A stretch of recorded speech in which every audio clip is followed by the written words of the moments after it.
ओम उमा महेश्वराय नमः। आप सभी को मंगला गौरी व्रत की ढेर सारी शुभकामनाएं। आप सभी पर माँ मंगला गौरी की कृपा सदैव बनी रहे। आज की वीडियो में आप सुनेंगे मंगला गौरी की व्रत कथा। आपने यदि चैनल को सब्सक्राइब नहीं किया है तो चैनल को सब्सक्राइब जरूर कर लीजिए। आपको हमारे चैनल पर सावन मास महात्म्य की कथाएं प्रतिदिन सुनाई जा रही हैं, तो आप उनका भी रसपान अवश्य करें। मंगला गौरी व्रत माता पार्वती को समर्पित है। सावन महीने के हर मंगलवार को मंगला गौरी व्रत किया जाता है। इस दिन भगवान शिव और माता पार्वती की पूजा करने से वैवाहिक जीवन में खुशियां बढ़ती हैं।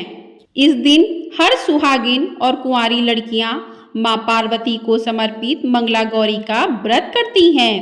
मान्यता है कि इस दिन व्रत पूजन और व्रत कथा का पाठ करने से वैवाहिक जीवन में खुशहाली आती है और साथ ही अविवाहित कन्याओं के विवाह में आ रही अड़चनें दूर होती हैं और विवाह के योग जल्दी ही बनते हैं। तो जो भी सुहागिन महिलाएं और कुंवारी कन्याएं मंगला गौरी का व्रत करती हैं तो उनको मां मंगला गौरी की पूजा करनी चाहिए। पूरे विधि विधान पूर्वक सुबह जल्दी उठकर स्नान आदि से निवृत्त होकर व्रत का संकल्प लेना चाहिए। उसके बाद मां मंगला गौरी की पूजा करनी चाहिए। भगवान शंकर और मां पार्वती के चित्र को एक पाटे पर विराजमान करना चाहिए। उसके बाद धूप दीप नैवेद्य अर्पित करने चाहिए। मां मंगला गौरी को सुहागिन स्त्री सुहाग की सामग्री अर्पित करें।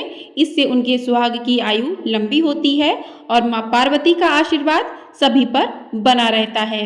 इस प्रकार से पूजा अर्चना करने के बाद मां मंगला गौरी की व्रत कथा को भी अवश्य सुनना चाहिए, क्योंकि कहते हैं कोई भी पूजा बिना कथा के अधूरी मानी जाती है। कोई भी व्रत हो तो उसके कथा को पढ़ना अथवा जरूर सुनना चाहिए। तो हम सुनते हैं मंगला गौरी की व्रत कथा। आपसे अनुरोध है कि कथा को पूरा अवश्य सुनिएगा। तो चलिए कथा प्रारंभ करते हैं। उससे पहले मां मंगला गौरी का ध्यान करते हैं, हाथ में एक पुष्प लेते हैं, उसके बाद कथा को प्रारंभ करते हैं। ओम उमा महेश्वराय नमः। कथा के अनुसार एक समय की बात है, एक शहर में धर्मपाल नाम का एक व्यापारी रहता था। उसकी पत्नी काफी खूबसूरत थी और उसके पास काफी संपत्ति थी, लेकिन कोई संतान ना होने के कारण वे दोनों अत्यंत दुखी रहा करते थे। इस बात को लेकर धर्मपाल चिंतित रहने लगा। वह सोचने लगा कि अगर उसकी कोई संतान नहीं हुई तो उसके कारोबार का उत्तराधिकारी कौन होगा। धर्मराज को ऐसे परेशान होते देख उसकी पत्नी इस बारे में पंडित से संपर्क करने की राय देती है। पंडित ने धर्मपाल को महादेव और माता पार्वती की पूजा करने के लिए कहा, जिसके बाद उसकी पत्नी ने श्रद्धा भाव से उपासना की। पत्नी की भक्ति से माता पार्वती प्रसन्न हुई और प्रकट होकर बोली कि हे देवी, तुम्हारी भक्ति से मैं अति प्रसन्न हूँ। जो वर मांगना चाहती हो मांगो, मैं तुम्हारी सारी इच्छाएं पूरी करूंगी। इस दौरान पत्नी ने संतान प्राप्ति की कामना की। माता पार्वती ने उन्हें संतान प्राप्ति का वरदान दिया। 1 साल बाद धर्मपाल की पत्नी ने एक पुत्र को जन्म दिया। पुत्र के नामकरण के दौरान धर्मपाल ने माता पार्वती के वचन से ज्योतिष को कहा। तब ज्योतिष ने धर्मपाल को पुत्र की शादी मंगला गौरी व्रत करने वाली कन्या से करने के लिए कहा, लेकिन वह पुत्र अल्पायु था।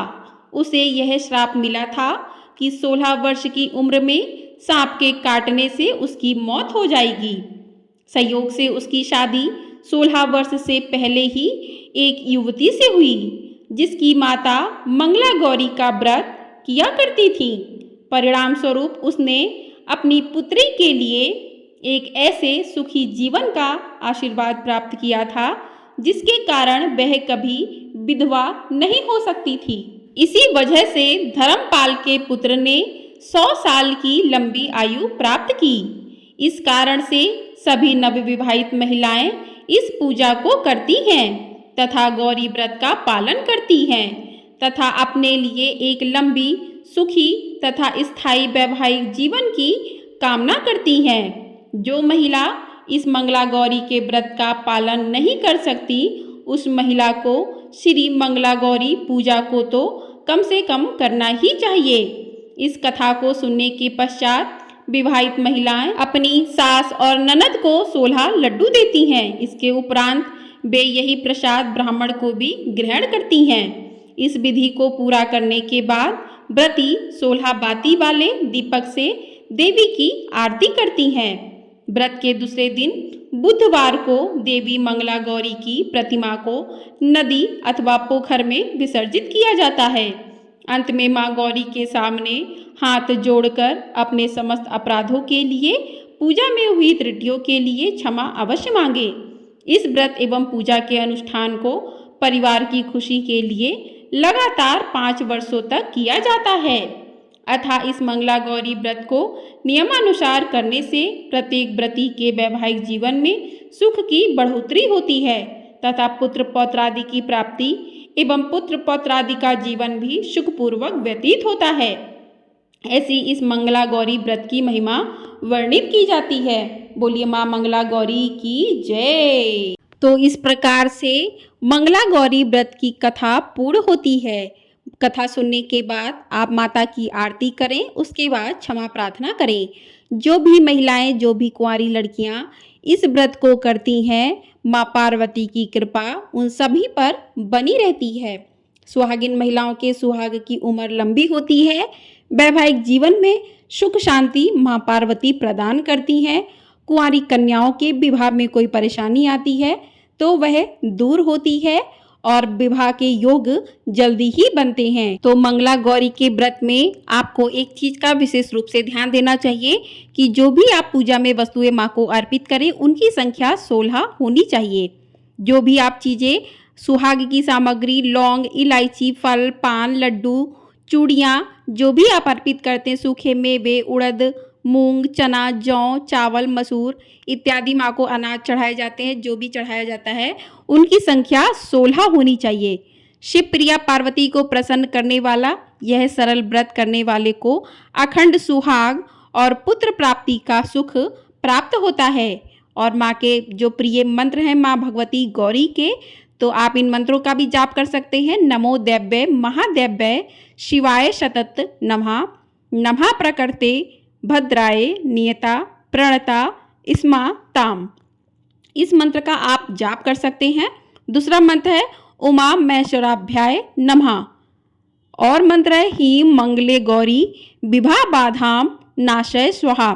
अगर विवाह में कोई बाधा आ रही है तो इस मंत्र का आप जाप कर सकते हैं। तो इस प्रकार से माँ मंगला गौरी का व्रत कीजिए, माँ की पूजा कीजिए और माँ का आशीर्वाद हम सभी भक्तों पर हमेशा सदैव ही बना रहे।